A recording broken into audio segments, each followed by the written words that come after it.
எல்லாமே முதலமைச்சர் அவர்கள் வந்த புதுசு கொஞ்சம் வேகமா இருந்தாங்க. டோல்கேட் கலெக்ட் பண்றதுக்கு ஒரு கான்ட்ராக்டும் திமுக அவசரமா கொடுக்கறாங்க.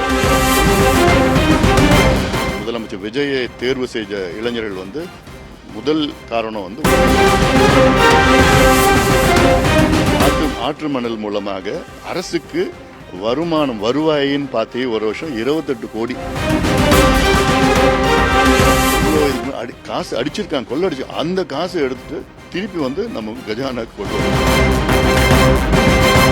அது ஒரு சின்ன போர்ஷன் தான்.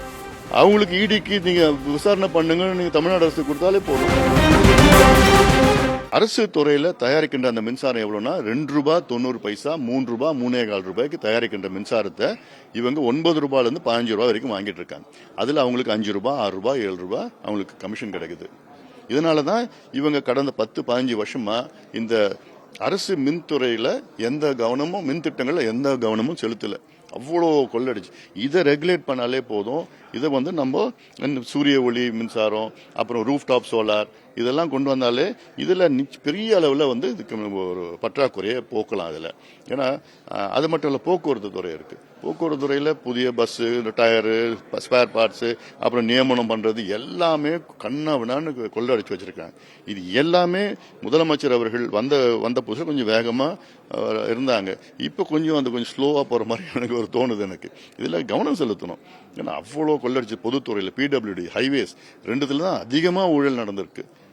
அதனால இப்ப பார்த்தா ஏதோ ஒரு ப்ராஜெக்ட் ரத்து பண்ணிருக்கிறேன்னு சொல்றாங்க. ஆனாலும் ஒன்னும் நிலையா தெரியல. இந்த அவுட்டர் ரிங் ரோட்ல அந்த டோல்கேட் கலெக்ட் பண்றதுக்கு ஒரு கான்ட்ராக்டும் திமுக அவசரமா கொடுக்கறாங்க. அதையும் இன்னும் ரத்து பண்ணல. அதுல என்னன்னா ₹2500 கோடி 25 வருஷத்துக்கு அவங்களுக்கு கான்ட்ராக்ட். ஆனா 25 வருஷத்துக்கு பிறகு அவங்களுக்கு எவ்வளவு வரணும்? 49,000 கோடி ரூபாய் வரும். ஆனா 2,500 கோடி ரூபாய் கான்ட்ராக்ட் இப்ப கொடுக்கணும்னு சொல்லிட்டு இருக்காங்க. இதெல்லாம் நிறைய ஊழல் நடந்திருக்குது. இது எல்லாருக்கும் தெரியும். இது வேகமா இதை களை எடுத்துட்டு இந்த ஊழல் யார் செஞ்சாங்களோ அவங்கள அதிகாரிகள் இருந்தாலும் சரி, அமைச்சர்கள், முன்னாள் அமைச்சர்கள் இருந்தாலும் சரி, யார் இருந்தாலும் சரி, அதை கிளீன் பண்ணி. ஏன்னா முதலமைச்சர் விஜயை தேர்வு செய்த இளைஞர்கள் முதல் காரணம் ஊழலை ஒழிப்பாருன்னு. அதை செய்யணும், விசிபிளா இருக்கணும். 5 சிறப்பு நீதிமன்றங்கள் இவங்க கடந்த ஆட்சி காலத்தில் ஊழல் செஞ்சவங்க 5 சிறப்பு நீதிமன்றங்களை போட்டு வேகமா பண்ணுங்க, கிளீனப் பண்ணுங்க. கிளீனப் பண்ணாலே நான் சொல்ற இந்த வரி இல்லாத வருவாய், நான் டாக்ஸ்ட் ரெவென்யூ, இதுல தான் அதிகமா கவனம் செலுத்தணும். டாக்ஸ் ரெவென்யூ அது வரும், தானா வந்துட்டு இருக்கும். மத்திய அரசு கொடுக்கிற GST கொஞ்சம் இருக்குது, மத்திய அரசு மானியம் கொஞ்சம் இருக்குது. தமிழ்நாடு ஒரு வரி வருவாய், வரி அல்லாத வரி, இந்த 4 ரெவென்யூ தான் தமிழ்நாட்டில் இந்த கொண்டு போறது. இல்ல பொட்டன்ஷியல் இருக்கிறது வரி அல்லாத வருவாய். இதுல போக்கஸ் பண்ணா நிச்சயமா அந்த பற்றாக்குறை எல்லாம் கொஞ்சம் குறைக்கலாம். கனிமவளத்துறை மூலமா 60,000 கோடி அளவுக்கு நமக்கு வருமானம் கிடைக்கும்ன்றீங்க சார். அது 5 ஆண்டுகளுக்கு அல்ல ஒரு ஆண்டுக்கு நான் சொல்றேன்.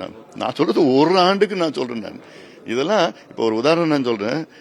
கடந்த ஆட்சி காலத்துல மணல் மூலமாக, ஆற்று மணல் மூலமாக அரசுக்கு வருவாயின் பார்த்தே ஒரு வருஷம் 28 கோடி. 2021, 22, 23 தெரியல எனக்கு. 28 கோடி தான் ஒரு வருஷத்துக்கு. ஒட்டுமொத்த தமிழ்நாட்டில் உள்ள மணல் எடுத்ததற்கு வருவாய். ஆக்சுவலா பார்த்தா அப்போ 43 குவாரிகள் இருந்து 23 ஏதோ ஒரு நல்ல ஒரு 23ல 46ல 23 வேலை செஞ்சிட்டு இருந்தாங்க.